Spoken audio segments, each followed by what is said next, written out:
everybody, and welcome to Certified Life Coach Institute CLCI Live.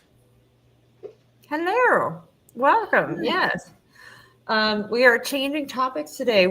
Have exited. Oh my goodness, I don't know what's coming over me. Just ignore me. And the video I might. gotta say, I enjoyed our last topic really well. I would be happy to redo that one. Coaching skills. The title still says Coaching Skills 101. Beyond the Mine question. doesn't. Mine Maybe does. you need to refresh yours. So if you're watching this on YouTube or Facebook, we are not doing Coaching Skills 101 anymore. Jerome, what is the title of this video?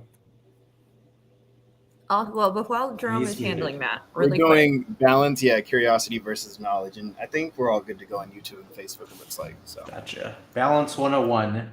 Curiosity versus knowledge with your brain. Before we get started, though, be sure to like, subscribe, share, comment as well. We love interacting with people.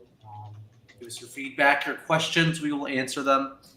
And I think that's it. We can get started.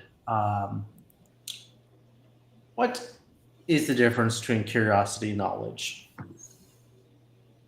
Well, did we tell everybody to comment? Did we do that bit yet? Did we already? Yes, I just Okay. did. Wonderful. Mm-hmm. Back to your question then. Curiosity versus knowledge. Not and knowledge. We're opposing them for now. What is the difference? Well, I mean, they're polar. They're opposite of each other in many ways. I mean, I'm sure we can get in an argument over this. But curiosity is asking questions. It's wanting to learn more about something, and knowledge is like having that knowledge, right? Pretty straightforward. Kind of. Not having the information and having the information. Oh, look, she's joined us. Jen's joined us on the. Hello, Jen from Facebook. Do you have any questions for us? We haven't even started. So, yeah, so like answers or not having answers. Mm-hmm. Curiosity is a verb. I guess it's a start of a verb, of a process. I have curiosity. I'm wanting to satiate a question that I have or learn more, and then by the end, my curiosity should be sated. I should be done being curious and have some form of knowledge. We're also talking about knowledge as like a body of knowledge, like the internet. The internet is a big body of knowledge that we can pull from and just have the answers. We also build our knowledge through education, and we might not be curious at all through this process. It might just be like rote memorization of concepts or definitions or techniques. There's been plenty of times in school where I have not been curious about anything, but I definitely learned things and built knowledge and found out how to reference bodies of knowledge with zero curiosity. And I think there's been times too where we've probably all been curious about something and investigated, but didn't develop any knowledge. We didn't learn anything new, or the curiosity could not be satiated. Either because it wasn't possible or the other person involved in it just didn't answer your question. Jen is just sitting here waiting for the internet to be fixed. If you have internet-related questions, Jen, you can also ask us. So I have a friend who is actually, I think, very good at being curious. Sometimes like too good. It's Justin, Anthony. He's somebody who will ask a million questions. So if you're bringing up any topic, he's that person that's going to ask every detail about it, and it is genuinely curious about it. I'm not sure why he is this way, but he is this way. I'll ask him next time I see him. Why are you so curious? And it's just interesting because, in a lot of conversations with him, you end up sharing a lot about yourself. And just because he's always asking into, deeper levels with greater and greater curiosity. I mean, I think he does reciprocate and share, but he also is very good at that curiosity bit for sure. Um, I'm just curious. Ha ha ha ha. Anyways, would you, as human beings, as outside of the coaching space, life, are you people who would rather know everything or go into something and be curious and not know? So, and those are the only two options, to know or That's to not know? To know or to be curious. Well, how about this? Would you rather have an infinite reserve of knowledge or infinite reserve of curiosity? Oh man, Oh, definitely God. curiosity. Why? Well, if you knew everything, then what's the point? Okay, but so that's kind of like weird, though. It's like self-defeating because if I am infinitely curious, but I don't, do I still gain the Yeah, knowledge? can I get knowledge even if I am, curious? You could. Well, then yeah. It's like, because the way I think of it, curiosity is like the same as willpower. That's how I'm like conceptualizing curiosity right now. Like people have a finite amount of willpower. They also have probably a finite amount of curiosity at any given moment. Essentially, the hypothetical is you have a reserve, an infinite well of curiosity. You're always wanting to satiate that curiosity versus you have an infinite body of knowledge and you can access that knowledge at any time with mostly 100% certainty. Let's just say that. So, I'll say I think you'd be a much more interesting person to take knowledge in that instance, but you would be, I think, you'd enjoy a much more interesting life to pick curiosity. I So I don't know. think That's a tough one. I think if you choose curiosity, you're gonna be more interesting. Like you're gonna go out and do more. Life is gonna be more interesting. But if you choose knowledge, you're gonna like stay home. Jen says, my friends call me Whiskers because I'm curious as a cat. Can we block Jen from commenting? I've So been what about kind of you? going back and forth on which, because I don't like all or nothing concepts, blends. Well, it's too bad. We're asking the all or nothing so that we can later find balance.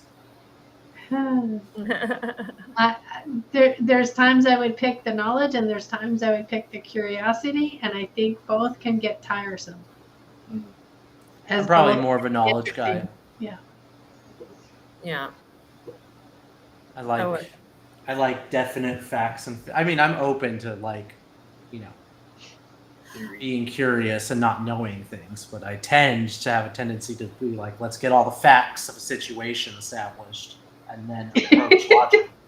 Yes, you do. Yes, you do. And we're grateful for it. I will just fly by the seat of my pants sometimes, though, and it's fun and more interesting that way. I think like one of the things I do, like I enjoy doing, is like when I'm traveling, I don't like to do too much research. Like I like to do enough research and have enough planning to like know that maybe I've got certain things to do, but I also like to. I don't want to like over research because I feel like if I research too much, I might end up. I like can get disappointed by like I feel like there's like this big expectation that can happen with it, and so like plus I sort of like to be able to just like be spontaneous in those moments too. So I there's been plenty of times where like we went to New Zealand, and in New Zealand we had some plans. But there was a lot of days without plans. And so it was just sort of like, literally we were looking around at what was available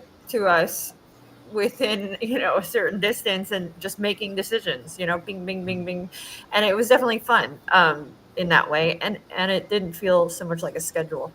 So like I knew enough to know where I was staying. I knew enough to know, you know what I mean? So I guess it is that sort of balance again. So.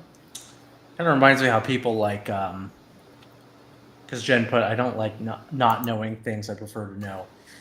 How do you guys feel about spoilers for like TV shows or books? Like, do you immediately just spoil yourself and just know, or do you prefer to leave yourself in the dark? I'm so fine with things being spoiled. Like I can still enjoy, mind you, maybe like with Rings of Power, if like I'm glad that like that was such a mystery and nobody knew like the overall arching But I am so fine. Like, I'm like, no, just tell me what happens. Like, I don't care. You don't have to keep it a secret.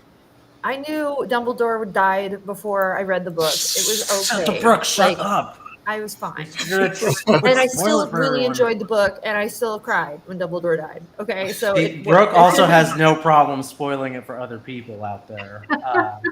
Oh my god! If you don't know that by now, There might be some Anyways. 10-year-old who hasn't finished his journey yet. Who's wanting to become a life coach and is watching this video right now. yeah, no, that's See, I'm the opposite, where I like knowledge and knowing things in like my practical life, but like, don't spoil things. I will get so mad if I'm spoiled. I like the process of figuring out and putting it together and being curious enough to like try to think about, how something might go in a TV show. I have been known to look at the back of the book before even getting into the book. I think it's pretty interesting to know point A and point B, and then kind of just be curious about how that developed. Like, what? How did we get from here to here? And then the storyline from point A to point B is what's just as interesting as getting to point B.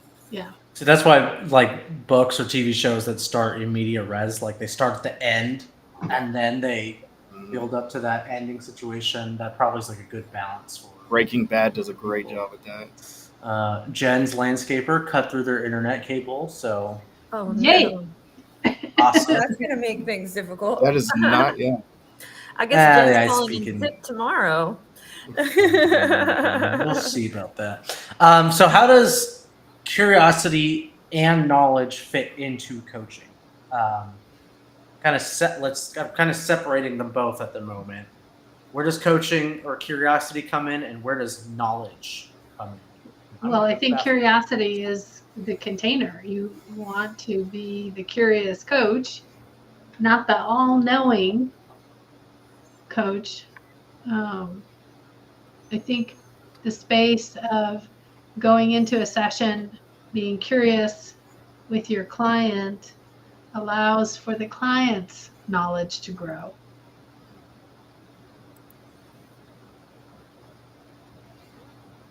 Did Anthony just- I mean, I agree.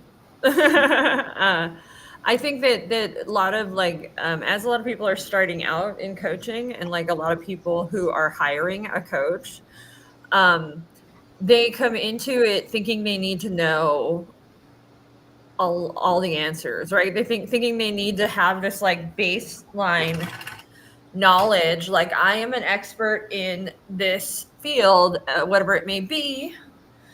So I have to have all of this expertise that I need to bring with me into this coaching space.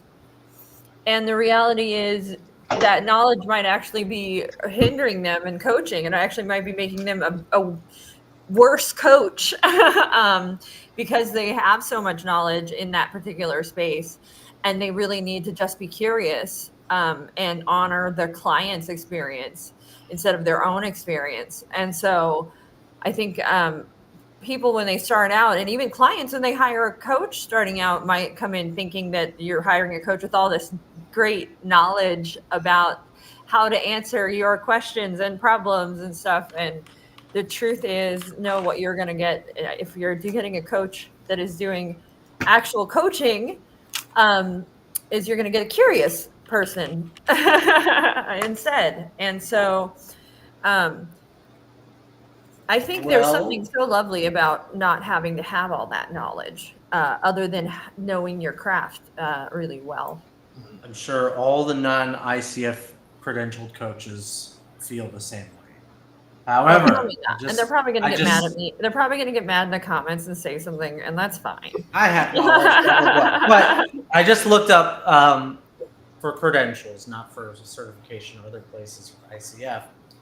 You need 60 hours of education for ACC, 125 hours for PCC, and 200 plus hours for MCC. So there is an expectation that you come into, if you have these credentials, you have a certain amount of hours of knowledge that you've accumulated through education, stocked and ready to go, whether that's techniques or ideas about psychology or, coaching things that you can add to your practice. There is a certain expectation that you have to have some level of knowledge to be recognized as a coach, at least in terms of the ICF. And I don't know how you test curiosity. That's probably something or measure curiosity. That's probably something that's maybe in a performance evaluation. But most of the coaches, if coaches are evaluated on their skills, you get what? How many for one recorded session for ACC, and is it 2 or 3 for MCC or PCC?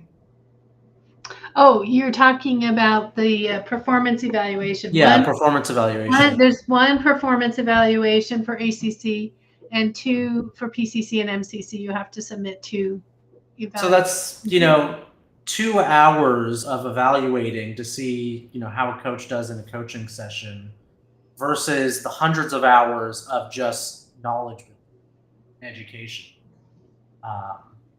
It seems like there's more of an emphasis on the knowledge part rather than maybe the curiosity part, which that might not even be a big factor in a performance evaluation, how curious a coach is.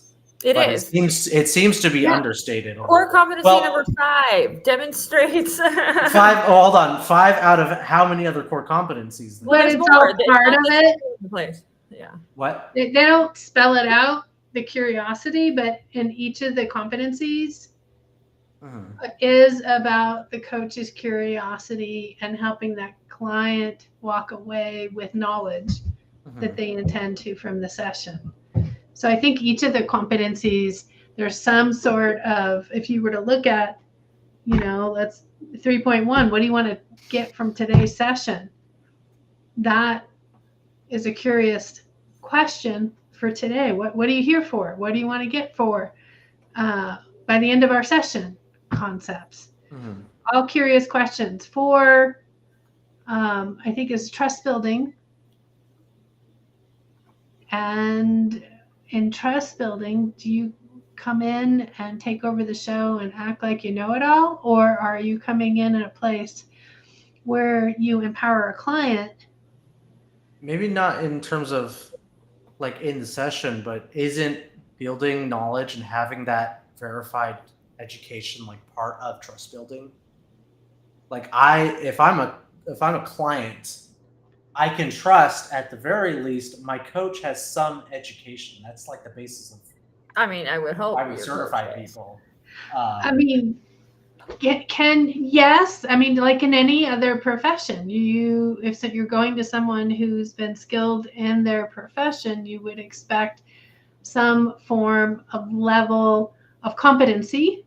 I'm not sure I would say trust, but I would say competency in knowing their craft. Yes. So Jen brings up a good point. A lot of the companies start with the coach explores. They may not use the outright word curiosity, but we're definitely supposed to be curious. I think exploration and curiosity are good synonyms. I can't finish a sentence without you interrupting me, Anthony. I'm sorry, I'm curious about Jen. He's not curious enough. But I was gonna say that, I mean, it comes up quite often in there that they may not say it outright. They do spell it outright in number 5, which is 5.2, demonstrates curiosity during the coaching process. So that is the full, they're saying the full thing. I don't think at any point if you're looking it over, it's not going to ever say to you, has knowledge and gives it to the client. I think that if we were taking the coaching exam, we'd probably get dinged pretty hard. If we chose one of those, that would probably be somewhere in the best worst situation, falling under worse, somewhere in there. So I think that the answer is pretty obvious for us in the coaching. I mean, yes, we need knowledge. We need the knowledge of how to coach, because I guarantee you 95% of people who haven't gone through coaching training have are getting in there and probably not exactly coaching, but probably giving answers and being consultants. And Also, it's probably another knowledge of knowing what not to do rather than knowing what to do, which is not easily displayed when you're, just not doing the wrong things. It's not as glamorous as consistently, hitting strikes, or not strikes, hitting home runs. But yeah, that knowledge is kind of in the background of the coaching. It's not in the forefront. I'm trying to think if my cats are curious. Nick is a much less curious cat than His fright outbalances his curiosity. yes, his fear outweighs his curiosity for sure. So maybe that's the opposite of curiosity. It's not knowledge; it's fear. It's very possible, yes. Although I think you can be curious and afraid at the same time. That's probably Nick then. Yeah. That is. So we've sort of said we want to be curious in this. Let's be a little more specific though. What are we curious about in a coaching session? Because there is a line, there is a sort of a deviation, a line, ICF does get specific about when we need to be curious and what we should be curious about, and also what we shouldn't be curious about, what we don't need to ask into. They do spell that out for us. So just wondering if y'all know what those things are, My armchair sort of point of view is that you should be curious about the client's perspective. You should not be curious about just satisfying your own knowledge as a coach to solve a problem. Like just gathering as many facts. Like this is how I would think if it was a consultant. It's just gathering as many facts as possible so that you can solve a problem. That's probably not the way you go as a coach. But asking questions into the client's perspective, how they feel about certain situations, what their motivations are. Maybe that's where the curiosity comes in for as a coach. And when you think of a client, if you have the curiosity about the client, what do they get out of that? The client or the coach? Who gets Client. what out of the client gets out of that? I think it's maybe opening the discussion up more. It's a bit of like subtle encouragement. Like I get interested when people are interested in things they're talking about. It makes me want to open up more rather than just, someone who doesn't seem to be interested at all. That's one of the things that a client might get out of it. So like you were given an example a few moments ago of what to be curious about. If you're just curious to be curious, that's not coaching, right? That's satiating something in you that you need because, I want to know this. Mm-hmm.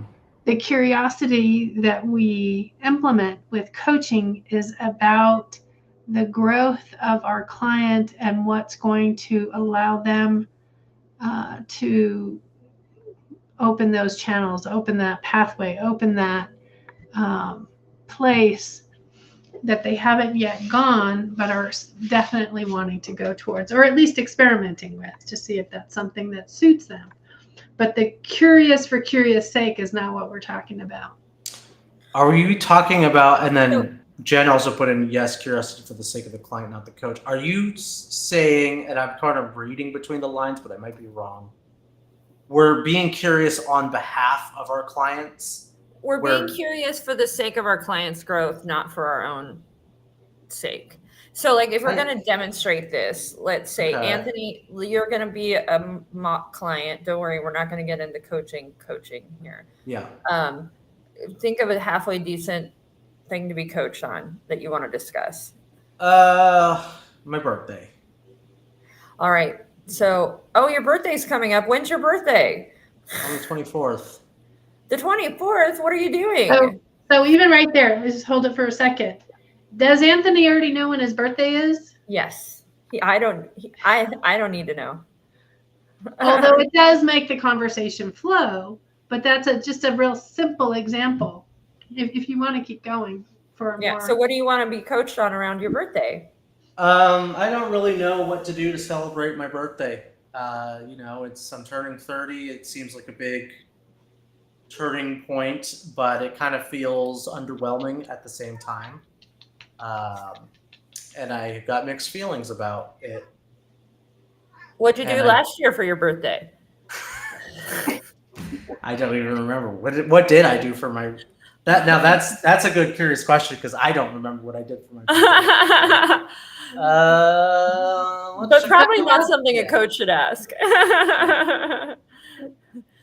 Because you haven't introduced it, we haven't gotten there. You know what I mean? I'm just like and this is me stepping outside of the coaching now.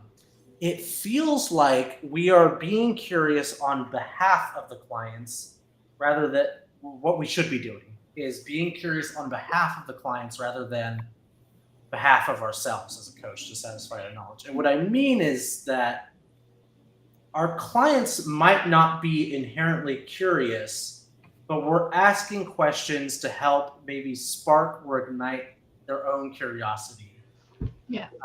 So what would be better curious questions to ask me than about my birthday? So what would you like to be coached on today? Yeah, and I would like to be coached on about my birthday coming up, and I don't know what to do about it. I feel like it's a bit underwhelming at the same time, but it's also marking like maybe a big transition in my life, but like I've got mixed feelings about it. And I would like go on. Go ahead.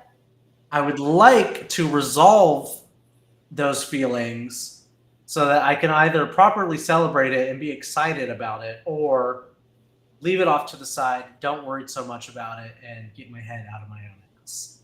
So you have a feeling of underwhelmingness for your birthday, and you would like to either figure out how you're going to celebrate it or set aside the need to be able to celebrate it or the need to celebrate it.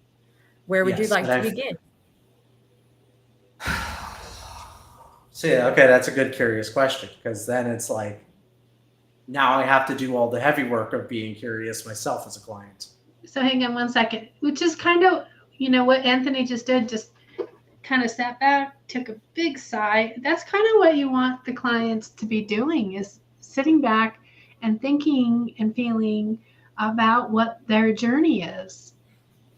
If a coach takes over with their knowledge of what Anthony should be doing, we got the finger pointing, and there's not enough growth for him.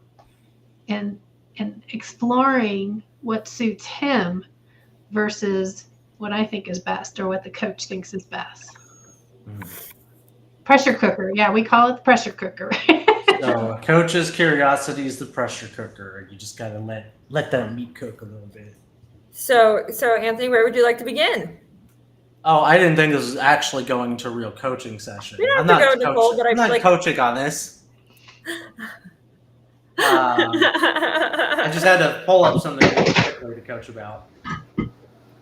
Brooke needs answers. Yeah. Yeah, now you're satiating your own curiosity because you have to celebrate my birthday somehow. How will we ever know? So it's a way of getting a process started for a client. The coach's curiosity. It's not for the coach themselves to satisfy their own knowledge.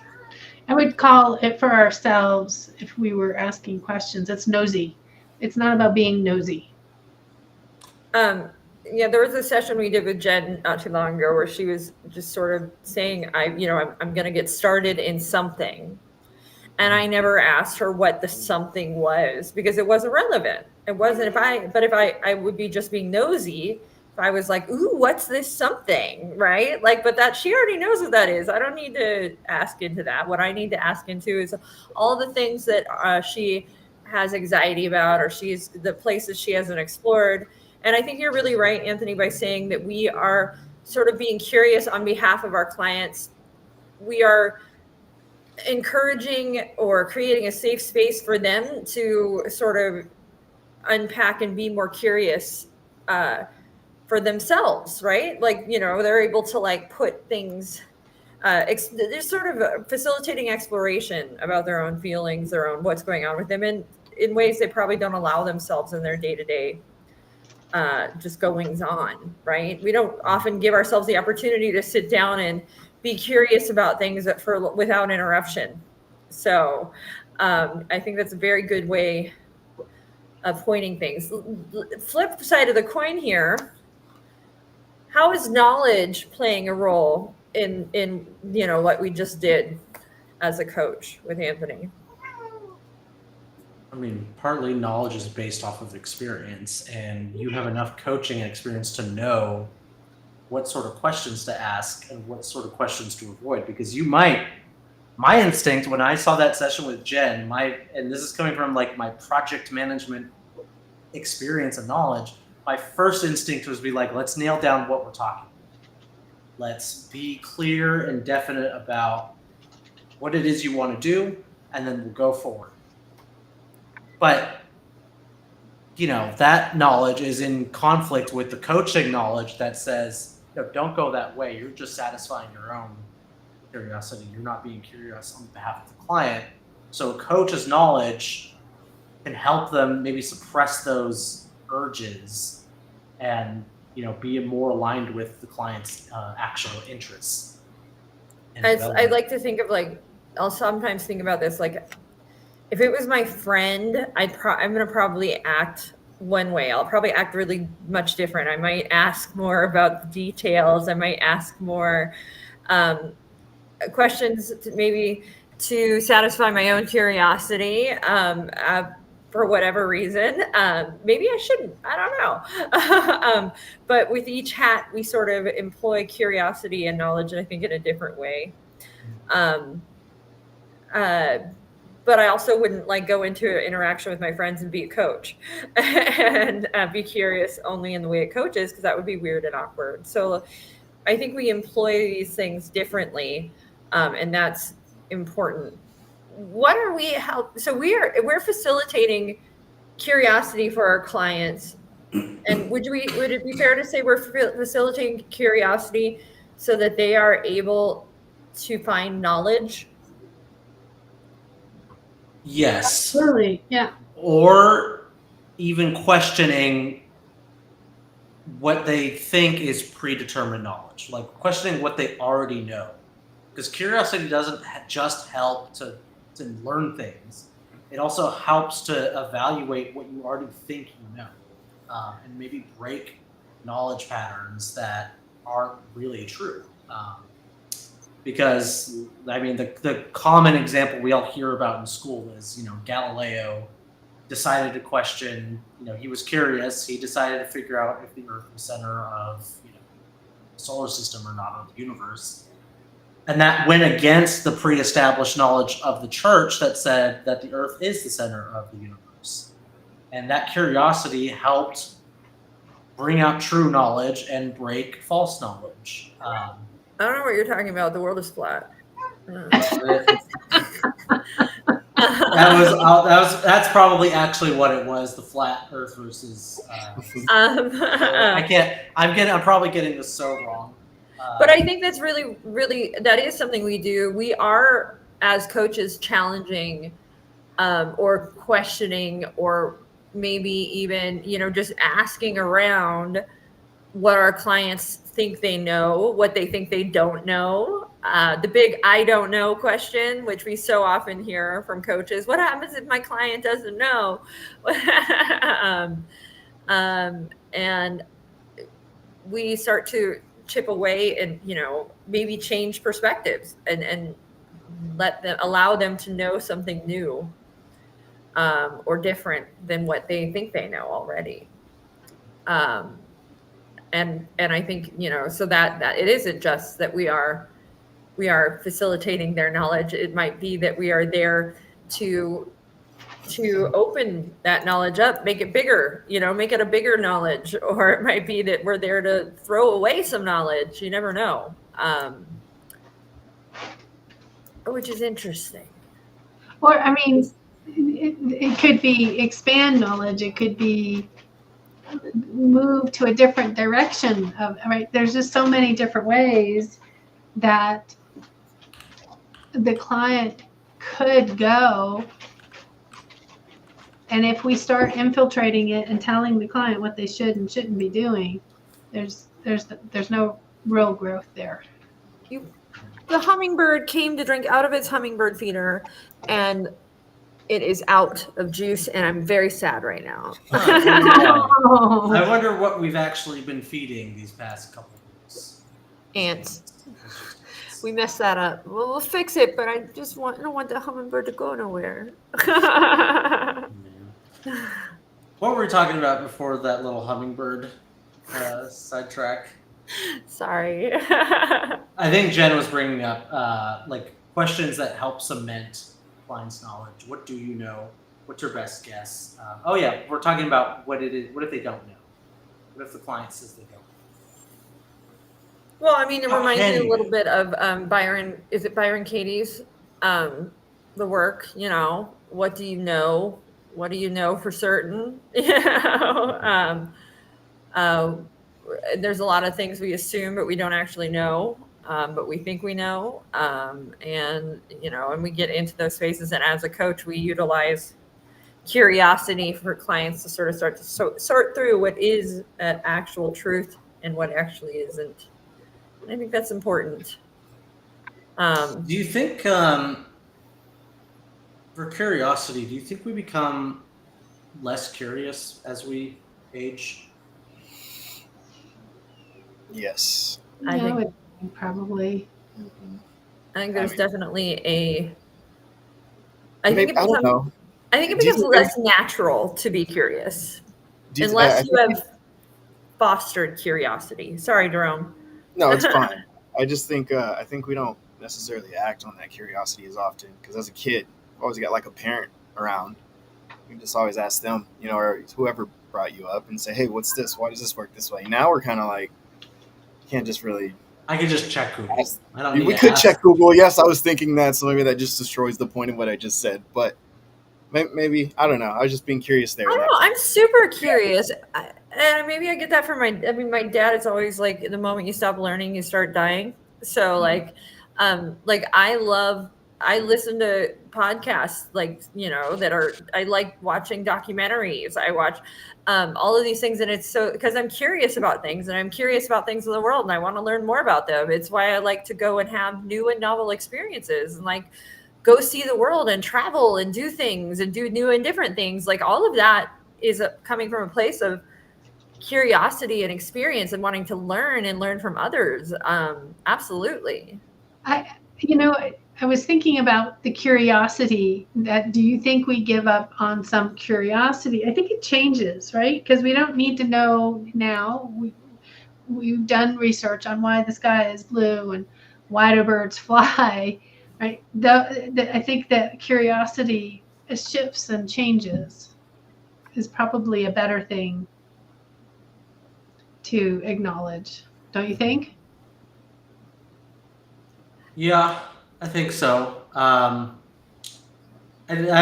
guess the reason why I asked that question in the first place, it seems like there's typically, it might be we're pulling from a different sort of crowd from coaches, but typically it seems like there's an inverse relationship between curiosity and knowledge as someone gets older. You're more curious when you're young, but you have, you know, almost to no knowledge. And So- as you get older, you have more knowledge, more experience to pull from, and there's less curiosity. What is that Aristotle quote though? The more I know, the more I realize I don't know. Like, because there's also this paradox where the more you learn, the more education you have, the more you realize how little you know about the world and how much there is to learn. And so I think that as you're learning, if you're in this space of like it's about keeping an open mind, right? You can, there's always opportunity to learn more, to explore deeper. I don't think anybody knows everything about anything. Well, that might be true. Wait, let me finish. There's also one more thing where there's this like it's the curse of not. I don't know if it is the curse of knowledge, but is what it is exactly. But what they have found in people who have a tremendous amount of expertise in a field are often, it often becomes really hard for them to get up and over and problem solve and reinvent, kind of create, like, if there is a need for there to be disruptive and new technology, often the more knowledge a person has in that field, they end up being kind of handicapped because they're so used to doing it a specific way. It's much harder for them to think of doing it any other way. Whereas somebody who's coming in and just learning a new process will often be able to come in and have new and better ideas about that process, because they don't have all this like pre-existing knowledge that is holding them back. My family's called me like 4 times, so I'm going to just answer and make sure everything's okay, and I'll be right back. What I think what Brooke is saying might support a little bit, though. What I was sort of getting at is because as we get older, we get more familiar with these secure bodies of knowledge, or we rest on our laurels and our expertise a lot of the time, and we're not so much open to curiosity about new ways of doing things. But I guess my what I was leading to, it seems like curiosity is not just a process, but it's like a quality that we have, or like a character trait. And I guess my question is, how do we sort of reignite that and redevelop that as we get older? Because it feels like it's more and more difficult for myself to be, invested and curious about things. I think you've got to step out of your comfort zone, because I know we don't know everything, but if you do know a lot about, if you stick to a particular routine, you do know about what is more than likely going to happen throughout that routine if you're just kind of doing the daily. But if you step out of that comfort zone, I think that allows you to kind of open up yourself to questions that you're not used to. Because my grandma was just calling to tell me that there is a movie on TV, and it just happened to be that my dad called me more than once. My grandma was like, on Hallmark there is. So is it a Halloween movie? I bet it is. Wanted to share some knowledge with you. Did I get from my volume while they're dancing? What were you saying, Jerome, though, about getting out of our comfort zones? Yeah, just in short, I think you asked how do you ignite curiosity. I think stepping out of your comfort zone has got a big. It's one of the bigger ways to do it, because again, if you're just so used to that routine that you're so kind of again used to, and you kind of know what is there to be curious about if you've done it over and over again. Again, I think you've got to step out, try different things, expand your brain to questioning things that you're not used to questioning. I think one of the things I can relate this part of this conversation to is I continually take classes. Like we said, knowledge, we continue to grow in knowledge. But I take beginner classes, I think, because there's always something that can be added, an additional piece that is forgotten, that is needing some reminding. So a lot of times people who are really excel at what they're doing, like Brooke was sharing earlier, that they have gotten all the knowledge, they forget that beginning process, and to step back into it and really go through learning like you're just trying it out and experimenting with that newness of it, can help get to that space where she was speaking on that gets missed, with new people coming in and they find ways to clean the ocean up, whereas somebody else couldn't, who already lives that life with great detail, couldn't figure it out, but now they found this new enzyme or something that assists with that global cleaning. Jen just asked me, Anthony, you practice it daily at work. Whenever I say something, you ask me about why I'm saying it. That's less me being curious, and I do this to other people at work. That's more so, just give me more context. I take more context, need more information. He's nosy. I'm nosy. I think that there is also something to like having fun when you're being curious, you know, like going into things with a childlike curiosity. And I think there's something very special about that. I know a lot of people, I mean, if you're a teacher and you have students who will come in, and they might have some level of knowledge and they don't come in with that open mind, childlike curiosity. I'm here to learn. I want to learn. I'm going to learn something. And it becomes kind of frustrating when you have a teacher with a student like that doesn't want to learn in that space. I know there are other, you know, I'm sure there are ways around it, ways to work through it with those people. But for me, going into any learning situation, I think it's best to go in and just like be willing to not know, you know, be willing to not have all the answers, but to try to get as much knowledge as you can out of that. One of the things that they say in like free diving, and I've even applied it to mermaiding and things like that, is to never just learn from one person, but to learn from several, because everybody has a different experience and process and way of doing things. And some things are going to work better for you and some things won't. So like the more you just can bounce around and learn from different folks, the more knowledge you end up accumulating for yourself. And there might be, you know, somebody might have gone down and never had a problem with equalization. But there's all these other things that they're great at. But here I am, I have a problem with equalization. And that person who's never had an issue with the equalization probably isn't going to be very good at teaching me how to troubleshoot it or to help me in that space. So like learning from several different people, I'm going to pick up probably the best tips in a lot of different places. So I think that that's really, really just a smart way to approach anything is don't just have one resource to learn from. Be open to learning the same thing over and over from different people, because you might get something new with each one. Yeah, It's true. yeah. And if you're going into all those experiences like, well, I already know, then you're probably gonna miss out on some nuggets of wisdom. A quick plug for alumni: you can retake our classes for different facilitators, so that's a good instance, and maybe doing that.